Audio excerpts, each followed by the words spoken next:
What up? This is Robert Ory. Ory, three-pointer. Buries it. You might know me as Big Shot Bob. To Ory for three. Oh, unbelievable. This guy is off the charts. What's going on, Big Shot Bob? Robert Ory from downtown.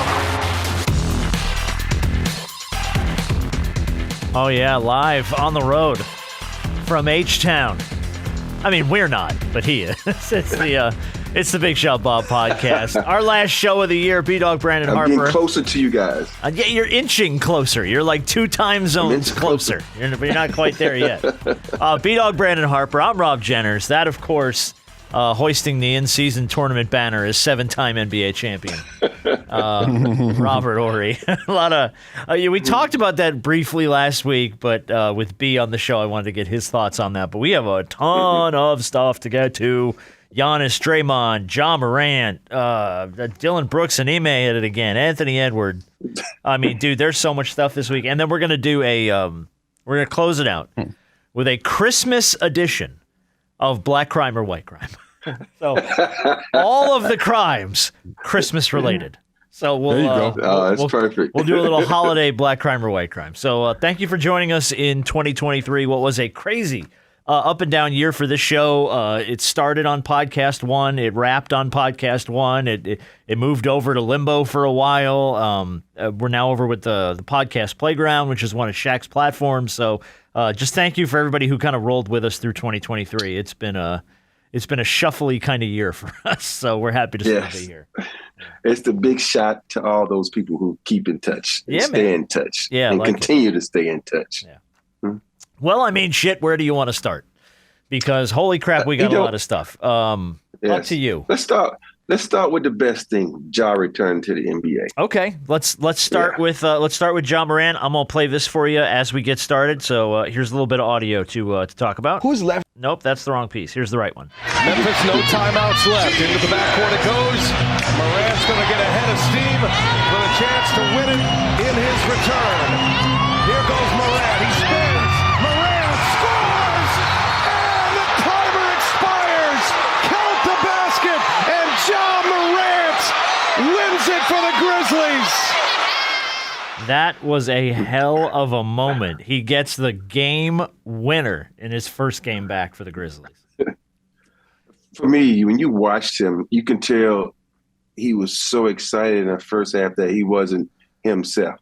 But in that second half, he kind of settled into himself and went back to being Ja, who I always say he could be MVP, he could be one of the faces of the NBA. And let's face it, the guy is freaking talented. He's extremely good. We just hope his mental is right. But we know his game is right, but we got to get that mental right. And, we love watching. I know he's my son's favorite player. So, welcome back, Ja, and way to come back. Yeah. Yeah, one thing we know, Ja didn't forget how to play basketball, no matter how long he was out. Mm-hmm. And what also helps is the fact that, what people wondered about his conditioning. I know there were some moments on the sideline where, you could tell that he was just trying to get back into, game shape, taking a breather and things of that nature. But Ja's really, really, really young. So it's not going to take him long to get back into game shape. I think it was really cinematic. The fact that it's your first game back, obviously you're still the man on this team. Clearly. And so the ball goes to you regardless if you've been playing the whole season or you missed 25 games. And I just think you saw the bounce, you saw the eagerness, you saw the excitement. And we'll see what kind of run this Grizzlies team can go on now that he's back. Obviously, he's a huge piece and he affects everything. I still think that Steven Adams piece is going to be, really big. They're really missing that. Yeah. Because Jaren Jackson Jr., I don't know where he is. He was there last night or night before, whatever night it was. Yeah, he did the 24 and 11 or something. I don't know. You sure they didn't put out an APB for him? Because last time I checked, he was a Defensive Player of the Year award winner, right? Well, yeah.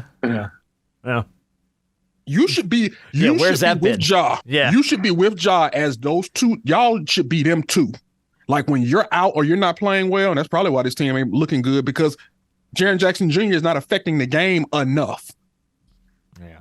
I think with that part, when you look add pieces around you. And when I look at Triple J, Ja makes Triple J better. Because let's face it, Triple J is he's not a post-up player. He's more of a shoot three and block shots from the weak side and get, putbacks. With Ja in the game, Ja is going to take up that big man role, meaning scoring points in the paint. Now that allows him to be who he wants to be, a guy who shoots threes and roam and do what he does without contact. So with Ja being back, Ja is also a willing passer. I don't think the other guys on the team can pass as well as Ja. So when you don't have your Batman, Robin looks like, okay, I'm not Darkwing, I'm not Dark Knight, I'm not anybody without Ja. So I think Ja is going to make him a more consistent player. Yeah, Robin's just Robin without Batman. He's just Robin. He doesn't get his own show. No, hell no. Not unless you go off on your own and you try to be your own Batman. I really hope for Ja Morant that this 25 games gave him a chance to kind of take some things into account and just go, hey, look, because obviously you saw it, the enthusiasm he has for the game, how much he loves to play when the electricity is big. And what's going on? What are you yelling at your wife for? She has a ring and it keeps going off. Oh, see, now this is where she's got to get the education. In podcast world, you got to put your phone on silent. Yeah. You can still check it and read it, but you just got to turn the ringer off. See, it's the Christmas jingles. It is the Christmas jingles, and which is everybody's got the Christmas jingles this time of year. Mm-hmm. But it was so nice to see the excitement, the enthusiasm out of him, the big smile on his face after he won the game. Yes. And it's like you have to take that into account and kind of keep that in your pocket and go, this is what you love. Like, this is why you love the game of basketball. You're good at it. It's fun. You obviously it's in your veins. Let's try to clean up the off the court shit, man. Let's not do this again. Yeah, but the wild part is how about it's like this play. His teammates were like, "Yay, Ja's back!" It's amazing when you get your superstar back. How much it's an injection, man, that gives to the other players, man. They were like so excited to have him back. So yeah, I'm really interested to see what they can do. What should it be? Yeah, I mean that's how it's supposed to be. Now, yeah, I don't know if that's their 7th win or so. I think something like that, maybe 7th or 8th. They got a heck of an uphill battle to climb, but we'll see what type of basketball is a game of runs, not only on the floor but in the standings. Yeah. So we'll see how many games they can kind of string together. That was their 7th win.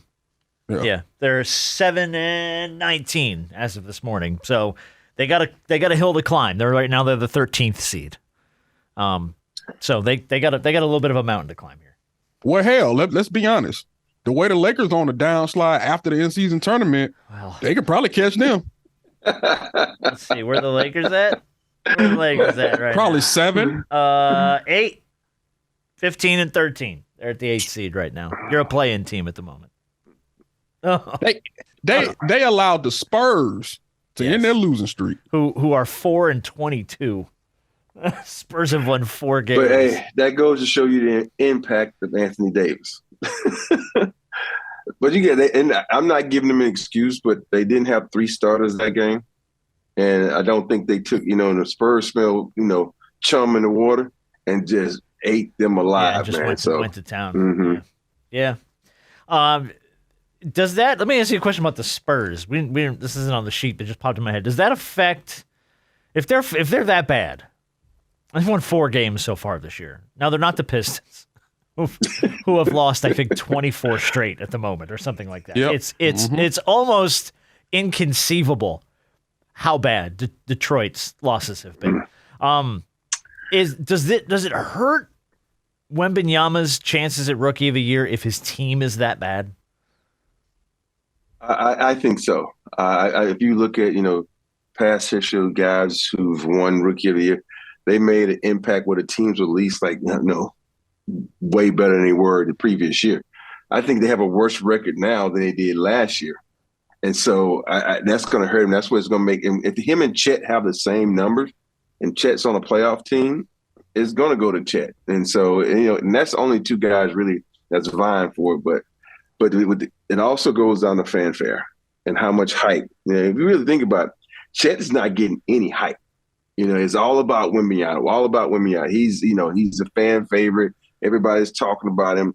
And for me, I like his style of play. I like the way he plays. But when you're on a team that's that bad, you need to be averaging 25 points a game. And your teammates need to be coming to you more because you suck. And so you got to get your numbers. And it's too many nights that other players on that team think they're the stars of this team, and they try to get buckets and do it. No, he should be getting 30 touches a game, and out of those 30 touches, he should be getting 20 shots. And so you got to use him, and they're not using him, I don't think, in the right way. Okay. OKC right now, for what it's worth, 17-8, right now the 2 seed in the West.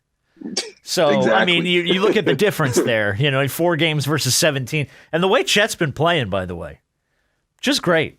Just exceptional every night. I mean, he's got some off nights, but man, anytime I've watched anything from OKC, he's been great. He's been a difference maker. Yeah, him and Shea over there. Oh my God. You just talk about so much young talent over there at Oklahoma City. The 2 of them. Yeah. And it's crazy because you almost forget that Chet didn't play his rookie season because he broke his leg. Yeah. The way that he moves, especially at the size that he's at, I think he's 7'2". Yeah, something like that.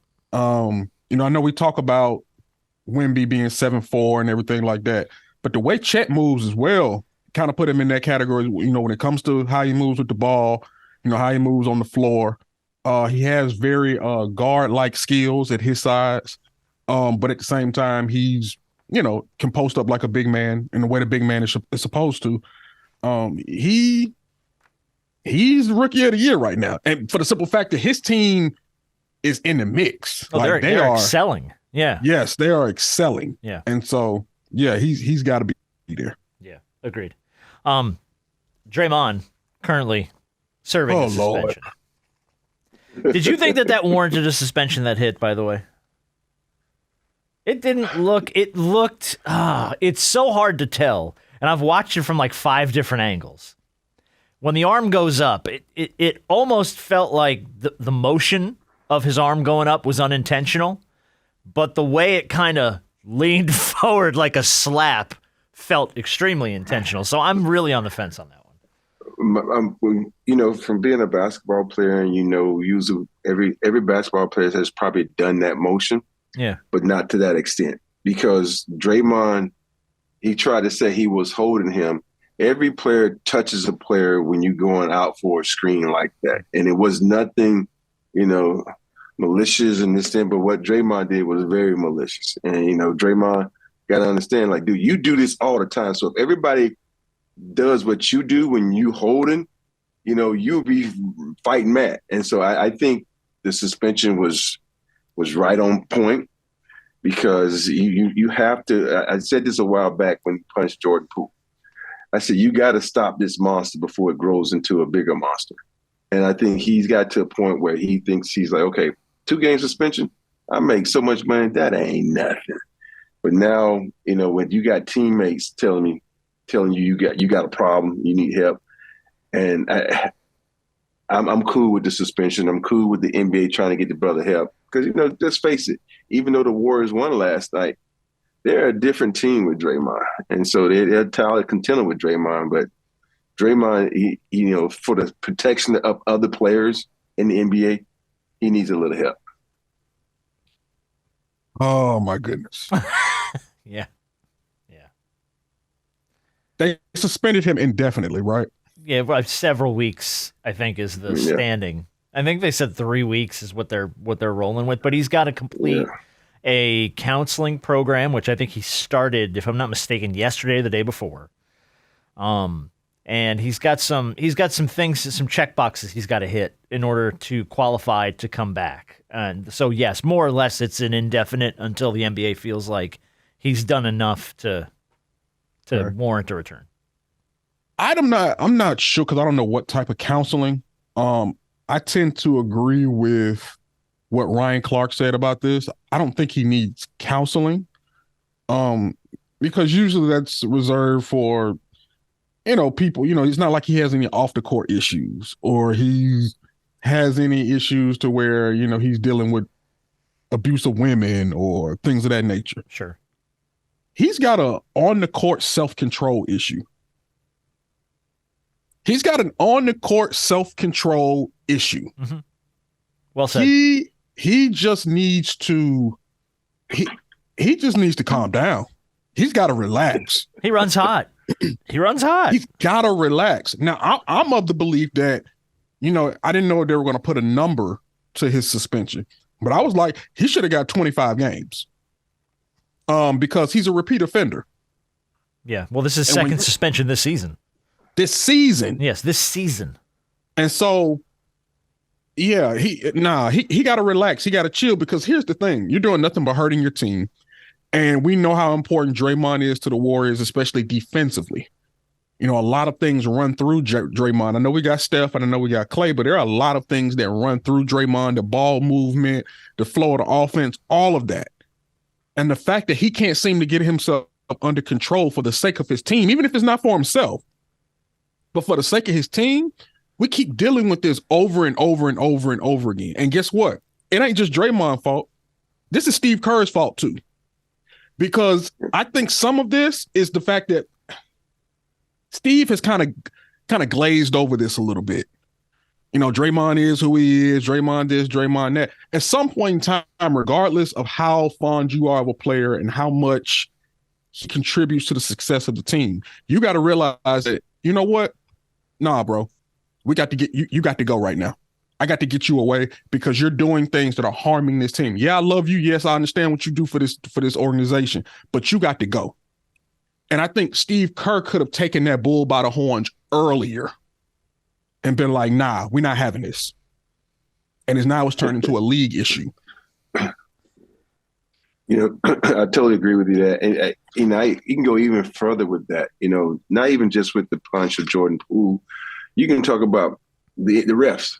You think about this, how many times that he curses refs out and they give him a tech and they let him do a lot of antics that, they don't let other players do.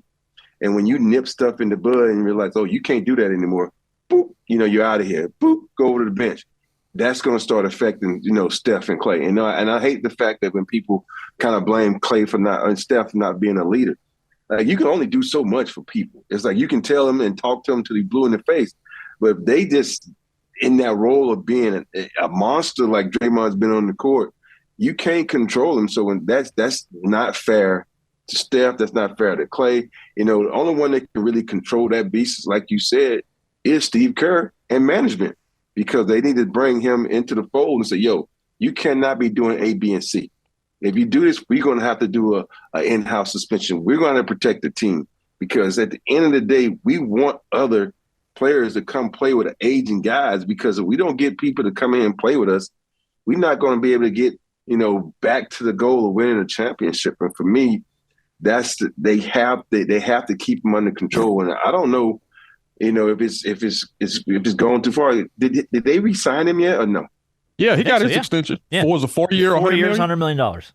Yep. Okay. Yep. See. Yeah. And now you stuck with that problem for a while if you're not happy with it. Yeah.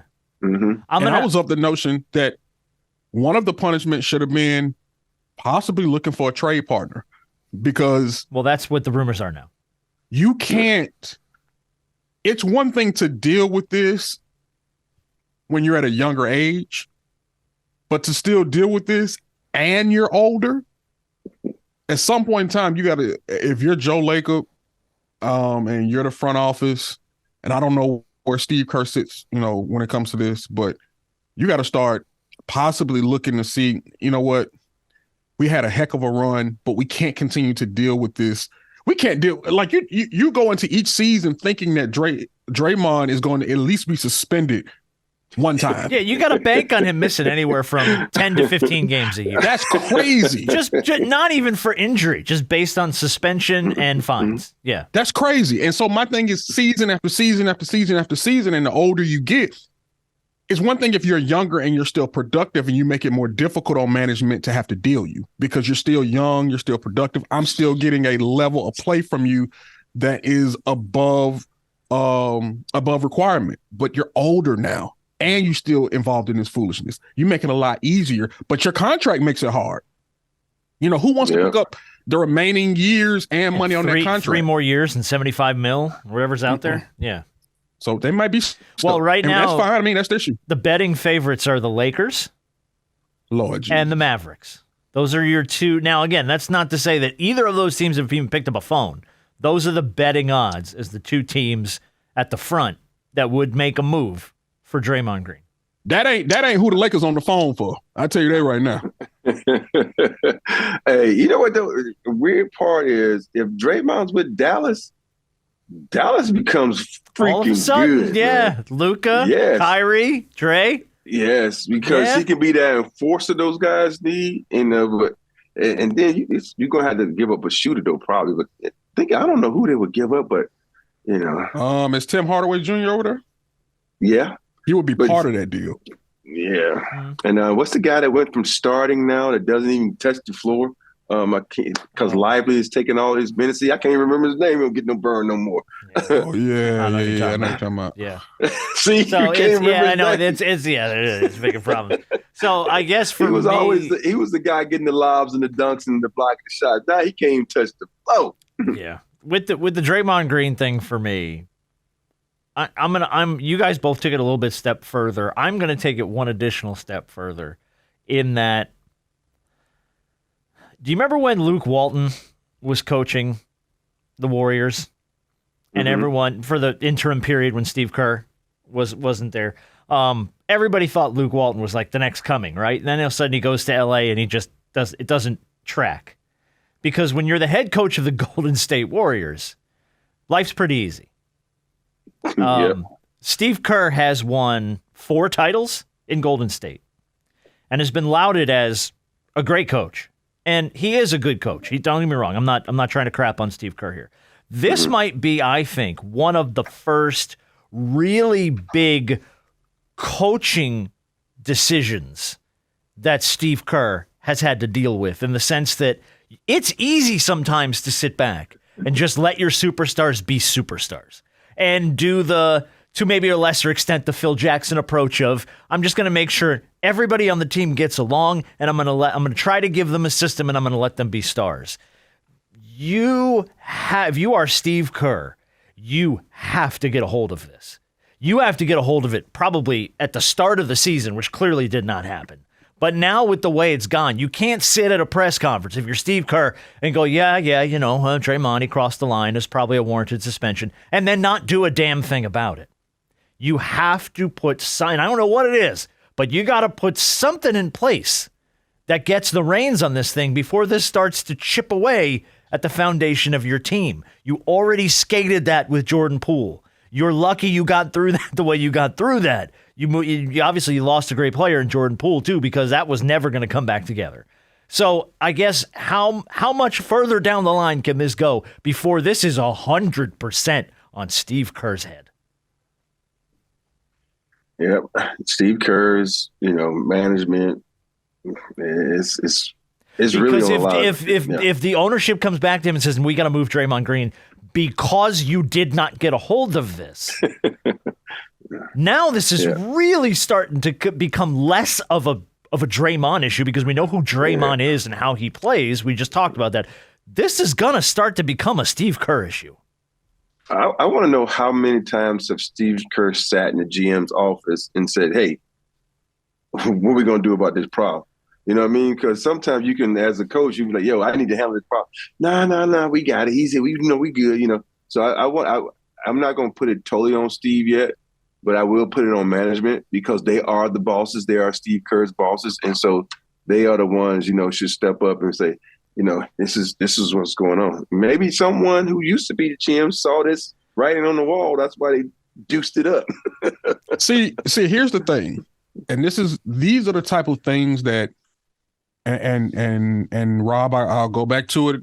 I'll go back to a coach that you had in LA, who had some success who had a ton of success in Chicago and had a ton of success with you all, Phil Jackson. These type of instances make you realize how great of an overall coach Phil Jackson was, because these are the type of egos times 3 that he had to deal with. Probably more Chicago, than that. Yeah. Yes. Yeah. And in LA. Yeah. Now he had it easier in LA. Maybe a little easier, but my thing is, but Chicago was a madhouse. Well, especially we got to see a lot of that in The Last Dance too, though. Like there was a lot of curtains pulled in that was like, for me, even as a Bulls, as a fan of the Bulls in the '90s, I was just like, oh my god, I didn't know all that crap was going on. Because there's no social media, so it wasn't no social media back then, so you couldn't know, you wouldn't know the details. You know? But these are the things where you look at it and it's like, it's not about just X's and O's. This is about managing egos. Oh, yeah. And Draymond Green is a handful to deal with in itself. Dennis Rodman was a handful to deal with in himself. Michael Jordan, ego couldn't fit through any door he walked through. Scotty even. And some of that played off of the Jordan stuff. So yeah, you have to you are as much a psychiatrist as you are a head coach. Yep. You know, you're a personnel counselor. And not every coach can do it, because you have to realize that in order to get the maximum effort out of guys, you got to know how to deal with them. Yeah. No, not everybody would have known how to deal with Dennis Rodman. How do I go get Dennis Rodman out of Vegas? How? That was a fun sequence. Actually, I really enjoyed watching that whole thing unfold in Last Dance. I want to go back and rewatch Last Dance now that we're talking about this. How do I deal with Michael Jordan up and having a press conference and saying, you know what? I think I'm retired from basketball. I'm going to go play baseball for a couple of seasons or a season and a half. He did a hell of a coaching job during that time because they still got to the Eastern Conference Finals. They did. Yeah. These are the type of things that I look at, and I look at coaches from the past who had superstars, and I'm like, you can appreciate them a whole lot more, because not only did they do a hell of a job from an X's and O's perspective, they did an even better job of managing egos and managing personalities so that you could get the maximum effort from these guys. Yeah. Everybody can't do it. And I'm not saying Steve Kerr can't do it, because he's had to deal with some things. But this Draymond thing, we deal with this every season. Somehow, some way, in some shape, form, or fashion. It's the same story. I should just leave it on the show sheet, because we talk about Draymond's suspension rarely gets lifted from our topics list, it seems like. It's ridiculous. And he'll sit there and say, it's not intentional. It's like, bro, after so many times, nobody's listening to you. Yeah. I know. It's just not. So let me ask you another coaching question then, since we're in this realm. If you are Ime Udoka and you have a very verbally hot-headed player like Dillon Brooks, don't you need to be the level-headed guy in that equation instead of letting him? And it's almost like you pour fuel on the fire by getting into the middle of this shit that Dillon Brooks is starting on the court half the time. And it's like, for me, when I saw the Dillon Brooks and Ime thing came down, they both got fined. I think Dillon got, I have the numbers on the sheet somewhere. Dillon got $35 grand, $25 grand. What was it? Where'd it go? Yeah, $35,000 for employing inappropriate language towards game officials and publicly criticizing the officiating. And then Ime got $25 grand for directing inappropriate language at a game official with 38 seconds left in the game against Milwaukee. I'm like, bro, you need to be the guy that's pulling him back, not the guy that's shoving him further into the melee. Hey, it's almost like he's like, I see myself in Dillon Brooks, so I'm aligning and attaching myself with Dillon Brooks. And for me, I don't know what Ime is doing. It's like, are you trying to become respected by the younger guys, so they'll be like, okay, we're going to go play for the Rockets because Ime got our backs. I don't know what he's doing, but I look at, the suspension. Well, I said Dillon Brooks getting kicked out. On this case, I'm on Dillon Brooks' side because it wasn't a flop. The guy clearly pushed him, and the ref called a flop. But you got to learn how to control your emotions, because right now you're going down a Draymond Green path. Yeah. You're going on that path, and you're not as talented, and you don't have as many rings, and you don't have his contract. So they're gonna, and you already call yourself Dillon the villain. So you got this persona that's out there now, and they're gonna be like, okay, you want to be the villain? You already said we can do it. We're gonna make you pass Rasheed Wallace before this year is up, in text. And so, and I think with Dillon Brooks, he's gonna have to say, take away his tough guy image and the interviews on how he does everything, because he's setting himself up for a Draymond role where he's going to be in a significant game, and they need him and need his talents, his defensive skills, and he's going to get tossed, and everybody says, this is from your past and what you've been doing. So I'm so sick and tired of Dillon Brooks too. Oh no, we're not even talking about Dillon. I'm just more talking about what Ime's doing to handle this thing. Because now it's really for me. It's again, this is going down the road of this is becoming detrimental to the head coach. Yeah, he ain't doing nothing. Because my thing is, but why not? I don't. I can't really pinpoint who Ime is right now, or what type of coach that he is. I know he had the success in Boston. But can I say though, this feels a lot different than who he was portrayed as in Boston. Well, yeah, because now I think because you had the team that you had in Boston, and it was more of a veteran team. Now you go to the opposite end of the spectrum. All your guys are young. Yeah, like Dillon Brooks is a vet on that team. Yeah, like which says a lot. Yeah. This is your leader in the locker room. Yeah. Oh who God, the hell is he leading? No. Yeah. And him and Green. That's why they brought Green in. God bless. Who? Draymond. I mean, Dillon Brooks. You got me saying Draymond. They one in the same. Split the diff, man. Dillon ain't leading me nowhere. No, hell no.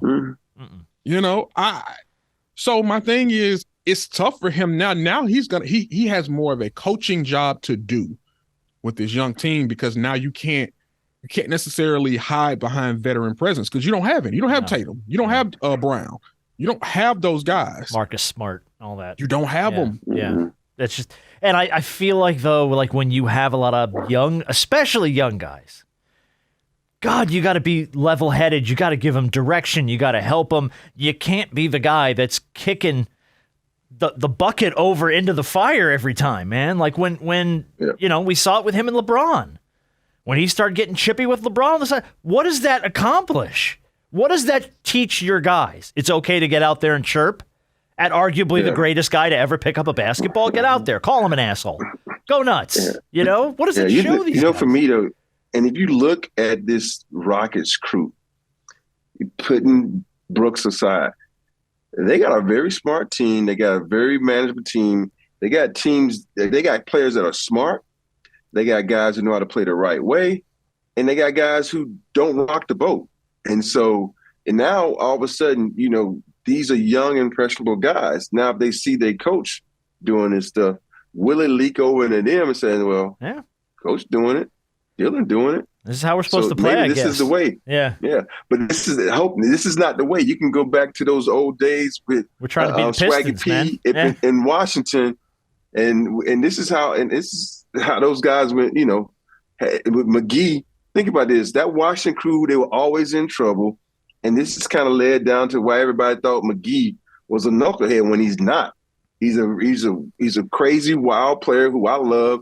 But that image was portrayed on them because of all the crazy shit that went down in Washington, and made all these players have this certain image to the league and to the people who watch the league. When some of these guys weren't like that, it was just what the image of Washington portrayed. So I don't want this to happen to these guys in H-Town, because they some good players. They're young, they're talented, and I don't want that image to be betrayed on them, because they're too good of a player, especially Shagun. Shagun is a freaking monster. Really? And they're playing well.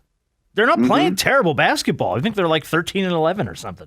They're hanging over 500. They're a mid-range seed right now. So for a young squad that I don't think anybody really had a lot of expectations for, they're hanging in. So like, Ime, get a hold of this thing, man. You have something that can work here. But it's just, I don't know, man. Yeah. It's just, it's a lot of different stuff from him this year that I've just never seen from him as a head coach. It's just, it's stuff I'm just not used to with him. I don't think Ime said one word when I played with him in Spurs. And I don't think, I don't remember, outside of the Nia Long shit, I don't remember a single story about him in Boston. I don't remember anything about him getting wild or loud or fuel on the fire. None of that. It was just like he was quiet. He was collected. He got the job done. He let his team. I mean, but again, a lot of that has to do with the team he had. But Hey, I'm telling you, I don't remember having one conversation with Ime. I remember one time he said something. I had said, "What?" Because he was talking too damn low. So that's the funny that was part. it. Now. That's it. All right. There you go. All right. Well, look, there's a couple other things on this list we're going to get to here. I don't know if we want to talk about this because we're a little bit removed from it. The Giannis game ball thing from last week. We're about a week removed from it, so it's not like it's breaking news. But when he was, it's for me, it's almost like one of the pettiest things I've ever seen in my life as far as the NBA stories go. I want the game ball. No, we're going to give it to a rook. Oh, you already have it? Oh, okay. Well, we think he's out there going, I don't even know if I have the game ball. I know what the game ball felt like, and I don't think that this is it. Who the hell says some shit like Rob, do you know the game ball? Like if somebody handed you, is this the game ball? Would you know? Not unless it has we used to put like a little X on it. Because Phil would take the needle and let some of the air out of the ball. So Phil told us. Shaq told us that. Yeah, and so that's the only reason. But other than that, you wouldn't know. They all round. They all leather. I know what the game ball felt like. It didn't feel like the game ball. Yeah. What? So no. All right, so we're not going to talk about that. How B-Dog, you were not here last week. How do you feel about the Lakers hoisting an in-season tournament banner to the rafters of crypto? Because we touched on it. Rob didn't seem to mind it too much, if memory serves me. But it's been getting slaughtered online. Slaughtered. It's like the Knicks hanging the banner of the artists that sell out Madison Square Garden. You know what I mean? It's just been getting killed. How do I feel about that? I thought about it, and the crazy part about it is I knew it was going to get killed. One, I knew they were going to 100%. raise the banner. Because people are they're still killing them for the bubble title. I'm torn. I'm split. On one end, I can understand why they rose it because it's a tournament. It's part of it. You want it. But then on the other side, I'm like, it's something about being a storied franchise like the Lakers where that shouldn't be raised. That pales in comparison to every other banner that you have up there. And every team, I can see somebody like Indiana raise. Like if they would have wanted Indiana raising, absolutely. They don't have a history of this. But to raise that banner up in comparison to all these other banners that are up, it feels weird. It looks weird. It just, something about it doesn't sit right. Even though I get it, it just feels weird. It really does. Well, I think because it's the first one and there probably going to be many more. So when you're the first to do something, it always seems a little weird. So I think in the NBA is really trying to say, this is how it's going to be from here on out. So I think they're going to continue to do that in whatever arena there is. And I just think when they do it, you got two sides of the arena. Put that on the other side because that's not the same. Don't thing hang it next to the don't hang it next to the championship banners, man. Yeah. I don't need to see that next to the three-peats. I don't need to see that. Yeah. Yeah, exactly. Because if you're a player and you never win a Larry O, do you get to put on your resume in-season tournament champion? Is that going to get you to the hall one day? No, it isn't. It's an accomplishment. I'm glad you did it. It's cool. We had fun with it. It was a new thing. Why the ban? That at no point is anybody going to be okay with if the only thing we win this season is the in-season tournament. It was a good season. I need to go to the Lakers practice facility and see where they put the trophy because in Jeannie's office she has all the trophies. All the NBA, all the Larry O's in the back. Yeah, you can see it from the practice squad. If it ain't up there with the Larry O's, then why is there a banner in the rafters? Yeah. Yeah, it's gonna be in the closet. Yeah, well, just off to the side. It's over here. So, people like to look at it. Did you take anything out of? I'm gonna play a clip from Ant-Man, Anthony Edwards, and I wanted to get your guys' take on it because I feel like I wanted to play the full clip. This is from Complex. I feel like people have taken the headline here and sort of spun it a little wildly out of control, like the internet is professional at doing.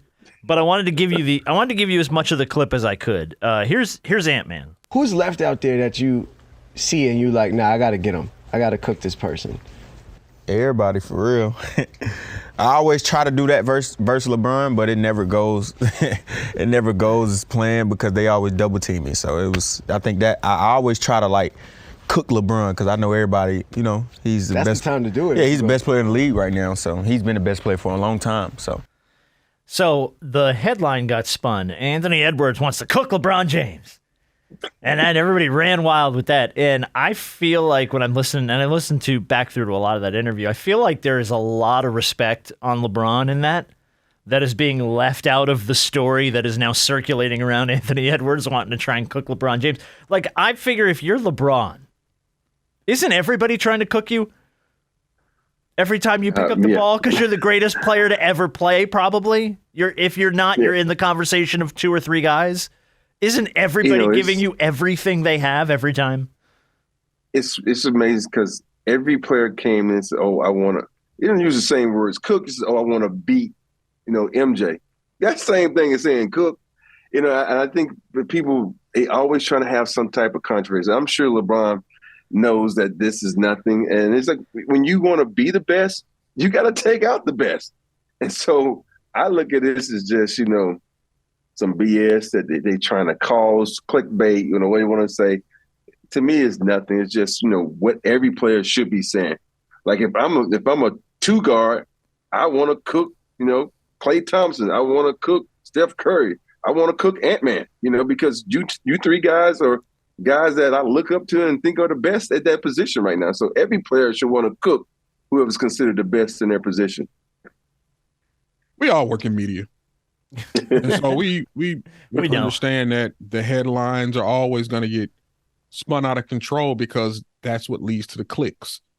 If you worded it in a way in which it fit the actual interview, you probably wouldn't have got as many clicks as you would have wording it the way that you actually did. Yeah, that's true. That's media 101. So I mean, and even if it was worded wrong, it's still right. Because he would love to cook LeBron. That's the attitude that you want to have. Of course. And that's where I'm confused by the way it's being spun. Like people, he's disrespecting LeBron James. And I'm like, I think it's quite the opposite. I feel like the guy that you want to go after is the best guy on the floor.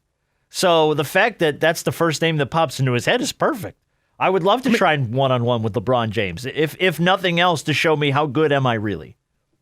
And that's Ant-Man. He's taking his game to another level. The man is he's a little cocky, but right now deserves to be because he's playing great basketball. Yeah, he is. Best team in basketball right now. Yeah, one of the best teams in the NBA right now. And so, man, look, I ain't tripping about that. Nor am I, but I just wanted to get everybody's feedback on that. All right, well, listen, this is the last show of the year. Before we get to our Christmas edition of Black Crime or White Crime, we got a couple small pieces of business. For starters, who do you think when we come back on our show on the 2nd or 3rd, whenever we get back here, who are the 2 teams playing in the national championship game for college football? Oh, go ahead, Rob. Bama and Washington. I am going to say, I'm on Bama. I'm torn in this other game. I've been going back and forth. I've been rolling with Texas. Jeez. I'm still going to say it is going to be a rematch of earlier this season. It's going to be Bama and Texas. I would love to see Bama Washington, but I think Texas may be a little too much in the trenches for Washington. Yeah, I just think if they can protect Penix, Texas DBs aren't good at all. So they're going to I think they'll get exploited if they can, because that's what Washington does. They pack 10, 12, whatever it is, school, and no pack, whatever, no more. Yeah. But they Pac-12 air it out. doesn't exist. Yeah. A team without a conference. Yeah. To be honest, there's like 2 guys left. Yeah, there's 2 teams left. Right? Yeah, there's 2 teams left in the pack. They're going to end up paying, at least for 2 years, I think they're going to end up playing like a Mountain West schedule or something like that. But it really doesn't matter because I got Bama winning it all. Okay. You let them boys in. And once you let them in, when you let Nick Saban in, it's no, that's it. And that's all Nick Saban ever needs is give me a glimmer of hope.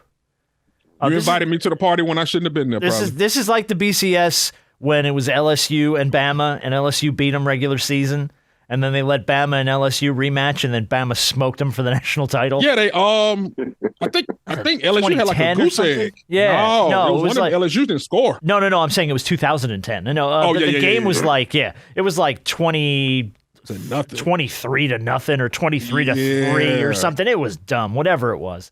I think Bama's gonna truck Michigan, and I think Texas is gonna throw everything they got at Washington. And I don't know if Washington's gonna be able to handle it. I really don't, because Steve Sarkisian he's gonna come up with some good shit. He's gonna scheme, man. He's gonna scheme, mm-hmm. And then I think you're gonna see a straight up fist fight between Bama and Texas for the national title. Yep. And I am not counting Texas out of that in any way. No, I'm not counting them out. Because they took them out once. They got them once this year. Yeah. I think that Texas has a legit shot. I'm going to roll Texas wins the national title. Texas comes out of nowhere, punches Alabama in the mouth and wins it. Hey, if Texas win it, I'm going to have to turn off my phone because I got so many friends. Oh, man, Vince Young going to blow you up for a week, man. VY ain't going to stop texting you. You have to block him. We probably got our revenge. You have to block him. Hey, I'm going to tell you, that Rose Bowl stadium, I mean, look, Bama brings a crowd, but let me tell you something else. It's going to be mostly burnt orange in that building. Because this is not something Texas has seen. The Rose Bowl. No, that's the national championship right here in H-Town. Yeah, that's right. The Rose Bowl is Michigan. That's the Michigan. Alabama. But that's the crazy part. If it's in H-Town, it's all Texas people. Bama gonna be. Bama in trouble. Yeah. Yes, they in trouble anyway. But it's close enough where I feel like Bama can travel pretty well. But man, Austin is 90 minutes away. Dude, you're gonna have Matthew McConaughey on the sidelines doing his little chest beating. It's gonna be a scene if Texas gets back there. I think Texas got a good shot, man. For the Rose Bowl, it might be a lot of blue in that building too. Like those fan bases in the Big Ten are just like Michigan, Ohio State. They're different. They're just different, and Texas is different too. Them two are different the way they try. I mean, they'll go to the moon if their team is up there. Yeah. I think if they were playing anybody except Alabama, they would have traveled probably a lot better. Exactly. There's a lot of Michigan folks that were like, you know what? We beat Ohio State this year. I think I'm going to stay home and watch this on TV. I don't want to be there for that ass whooping. All right, let's do Big Shot of the Week. Then we're going to play our Christmas edition of Black Crime, White Crime. No shock here. We talk about him all the time. He's a friend to everybody on the show. Big Shot of the Week is going to go to Shaq. Shaq Claus returned to Metro Atlanta, and I just thought this was so cool last week. This dude filled, and when I say filled a gymnasium with bikes and backpacks and toys and gifts and just gave everything away to kids in need, man. He does it every year. It's a cool event, but I mean, just getting to see it and all the video and the pictures of him sitting on his big, stupid Shaq throne in the middle of all of it. But just, I mean, I think watching him just pour everything he's got into other people always inspired me to want to do more good stuff for people, because that is incredible what he pulls off every year at the holidays, probably at a time when those kids in those neighborhoods need it more than ever, and those families need it, and he delivers every year. And this year was like ridiculous how much stuff they packed into the Shaq Claus events this year. So Big Shot of the Week for me, Shaquille O'Neal. He remains every year one of our favorite people. Every year, dude. Yeah. And it's like, what I love best about Shaq is he does this not just during, Christmas. He does it all the time. He has a big heart. And a big kid with a big heart. Yeah. Yeah, that's exactly right. Big kid with a big heart. Mm-hmm. All right. Let's get a little Christmassy. And let's all right, here we go. Oh, the stories that we have. Oh, yeah. Dreaming. He's back! Oh, man, why'd that come from? Christmas, just like the ones I used to know. I mean, dang. Where those treetops. All right, we have Is this the famous Home Alone song? Oh, too? yeah. This is the Drifters version of White Christmas. One of my all-time favorite Christmas songs. The snow. And we're going to play our holiday edition of Black Crime or White Crime. So every crime on the sheet, we have 10 stories. They all involve Christmas. So we'll see how you guys do. All right, story number 1. A South Carolina woman was charged with domestic violence after stabbing a man with a ceramic squirrel on Christmas Day. The woman claimed that the man fell and cut himself, but police said the stabbing occurred because she was irate that he didn't bring home beer. So the South Carolina woman stabs a man with a ceramic squirrel for not bringing home beer on Christmas. This is Black this lady, is some, white lady. This is some white lady stuff because black people don't have no ceramic squirrel. Dude, I don't know. I've been to some eccentric homes, man. I'm just saying. Hey, I spent a lot of time in South Carolina, and so I'm gonna go with white crime. Okay. This was 44-year-old Helen Ann Williams. That's a white lady. Yeah. It's the rule of 3 names, usually white people. All right. So you each get a point. Story number A ceramic squirrel, though? So who the fuck's got a ceramic squirrel in their house? Like, you went to a store. You were like, I'm bringing that ceramic squirrel home. That's for me. Hey, B. If they didn't bring home the Hennessy, Yeah. black or white crime. Yeah, I can see like black people. I ain't never known no black person had no ceramics. Have a ceramic squirrel and stab somebody. That's good. Now I'm buying both of you a ceramic squirrel for Christmas. Don't bother. It's all right. It will get broken in shipment. Oh man, that shit broke on the way here. Now it's easy to stab someone with. All right, story number 2. According to police, a Florida man faked a heart attack in an aisle of a Jacksonville area Walmart. We're back to Walmart. Creating a distraction so an accomplice could bolt with a shopping cart full of children's toys. The 2 men somehow neglected to account for security cameras, which captured every moment of the heist. Black guys, white guys. Black. Wow. You both were fast to the trigger on that. This was Gerard Dupree and Tara Scott, both black guys. Yeah, good job. Very good. I wasn't going to say it, but I'll go ahead and say it because it's what it is. Somehow, some way, it would be us to do all of that, to scheme all that up, and then forget about the security camera seeing it all. Yeah, well, all right. No, comments withheld. All right. Story number 3. You're each 2 for 2. Good job. Story number 3. A New Hampshire man and his girlfriend were arrested after a Yuletide fight over a Nintendo Wii. The man apparently asked for a remote control airplane for Christmas, but was dismayed to receive the gaming console, and a physical fight broke out between them. Police were called. So the people that got in a fight over a Nintendo, black people, white people. My goodness, this is a tough one. Just due to the fact that you said New Hampshire, I'm gonna go white. Why? What, you think there's no black people in New Hampshire? Not me. No, it's some. It's like 4. There's like 4 or 5 of them. I'm gonna say white as well. Oh, great. Both go. And this was the man's name, 26-year-old Heath Blom. Yeah, that's about the whitest name you can get in New Hampshire. All right, so there you go. You're each 3 for 3. All right, here we go. Story number 4. A man earned the nickname the Santa Claus burglar after he tried breaking into a house through the chimney. Problem is, he ultimately got stuck in the chimney, and Seattle firefighters had to come to the rescue, chopping away chimney bricks for 45 minutes. The medics finally freed the 23-year-old, who strangely claimed he was just trying to retrieve his backpack. That's why he got stuck in the chimney. He was sentenced to 17 months in prison. So, Seattle man tries to rob a house by going in through the chimney. Black guy, white guy.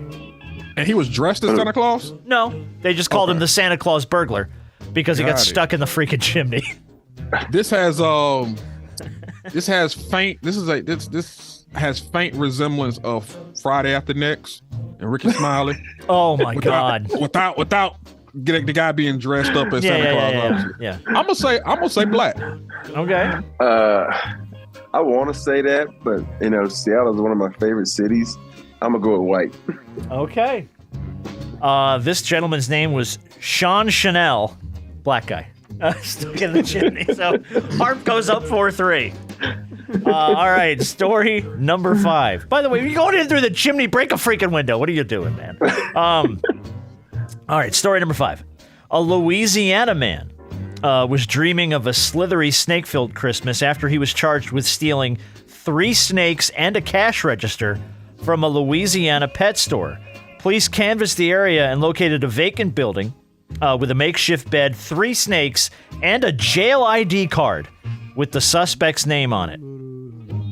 So, black guy, white guy breaks into a pet store on Christmas, steals 3 snakes and a cash register. I gotta go to white guy because I don't see too many brothers other than Dwight Howard that hangs out with like snakes. Does Dwight Howard have a lot of snakes? Yeah, he has like 32 snakes or something crazy Does like he that. Really? Yes. Oh, that's just. Oh, that's not the way that I thought you were going with that. Yeah, no. Harp was going for the Manaconda. Anyway, when you brought up Dwight, I was like, Lord, where's he going with this? Yeah. I'm gonna go. Them black and white folks down in Louisiana different. They are. No, the bayous. Yeah. No. Yeah. I'm gonna go white. All right, and Rob, you said white as well. Yes, sir. This was Donald Lagasse Jr. as a white guy.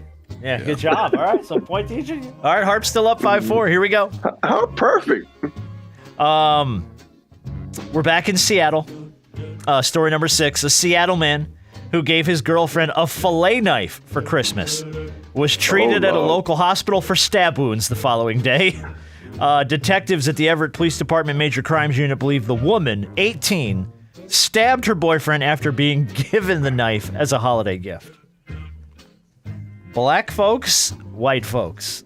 The woman This is very vague. The woman who was gifted a fillet knife and then stabbed her husband with it. This is a vague one because it didn't give a reason at all. No, the story doesn't cite why she stabbed him. It just said a fight broke out and she used the fillet knife to stab him. And the reason why she tried to slit his throat but failed. That's morbid as shit. I kind of left that out. What? Yeah, she tried to slit his throat and ended up just stabbing him in the neck. And he was okay. He survived. I know, this is some morbid shit. Happens on Christmas. I want to say white. Okay. Rob's torn. I'm gonna go. I'm gonna go black because she probably pissed that that's not what she wanted. You give me a fucking knife for Christmas. I'll show you what we use these for at this house. Point goes to B-Dog Brandon Harper. That was a white woman. Yeah, that was a white lady. Oh, here you go. Harp's up 6-4. All right, story number 7. We got 10 stories, by the way, Christmas-related crimes. Story number 7. A BMW SUV was pulled over on the Ohio Turnpike, and a drug-sniffing dog indicated the presence of contraband. A probable cause search revealed 30 pounds of hydroponics marijuana wrapped up as Christmas gifts, worth about an estimated $192,000. Was the driver of this SUV, who had 30 pounds of weed wrapped up as Christmas gifts, black guy, white guy? Black guy. Black. Split decision again. The point once again goes to B-Dog Brandon Harper. That was a black dude. Because it would be us. You said white guy, I thought. I said black. Oh, did you say black guy? Said black. Oh, did he? I said black, I yeah. misheard. Yeah, my bad. Okay. I had a so you just get a feeling point. It would be us to put some marijuana, wrapping gifts, and be marijuana. Hey, he going out and give that for presents. So, yeah, man, I'm not trafficking. I'm giving this away as gifts. This is presents for people. What are you talking about? What did you think my mom wrote on her list? I want a big box full of weed for Christmas. All right, story number 8. Harp's winning 7-5 at the moment. A man in Texas was arrested for criminal trespassing after he showed up outside of a church and told children Santa Claus wasn't real during a Breakfast with Santa Claus event. The man refused to leave, and when he was asked, and the police were called to remove him from the event. So the guy who showed up in Texas to tell kids there was no Santa at a breakfast with Santa event. Black guy, white guy. I'm gonna say black guy. Okay. Because, I'm sure Santa, of course, is white, and he didn't want them lying to the black kids. So he's like, man, okay. Santa ain't real. So this was you're drawing it down racial lines. Gotcha. Okay. Yeah, it's not like this game is racist at all. No. Yeah, that was where the line was drawn, right there. Gotcha. Right. Okay. Yeah. I'm gonna say black as well. Oh, you're both going black. This was 31-year-old Aaron Ubanksky, white guy. Extremely white name, Ubanksky. Ubanksky. Yeah. I broke my streak. Yeah, he did. It's still winning, though. 7-5. All right, here we go. Story number 9. A man in La Quinta, California, was caught on camera showing up at someone's doorstep and stealing Christmas lights off the porch and the lawn. The incident was caught on Ring video. The total amount of Christmas lights stolen and reported to police was $30. So who's being searched for by police for stealing $30 worth of Christmas lights off of somebody's porch?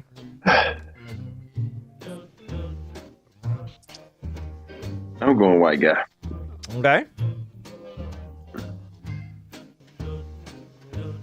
I'm going black.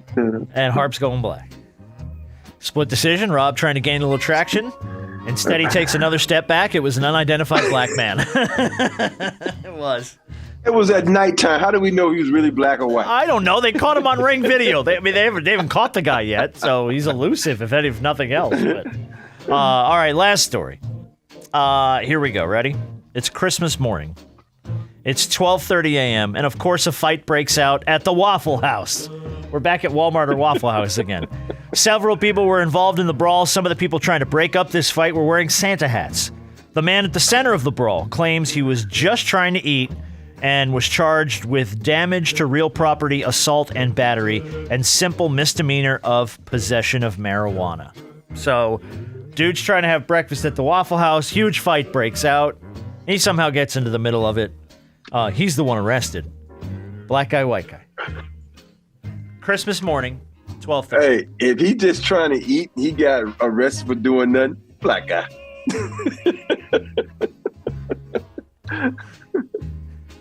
All the Hey, man, I get arrested. I was just trying to eat. all he was trying to do was enjoy his All-Star. Yeah. It's a black guy. It's And black. when I say it, Not me, damn. that was a black guy. Yeah, that was a black guy. That dude's just trying to eat a waffle, and a bunch of idiots in Santa hats break into a fight. And somehow he gets arrested because he got weed on him. That's some bullshit, man. Jasmine Jackson, black dude. So yeah, Merry Christmas to all, and to all a good night. Unless you're trying to eat a waffle, at 12:30 in the morning in a Waffle House as a black man.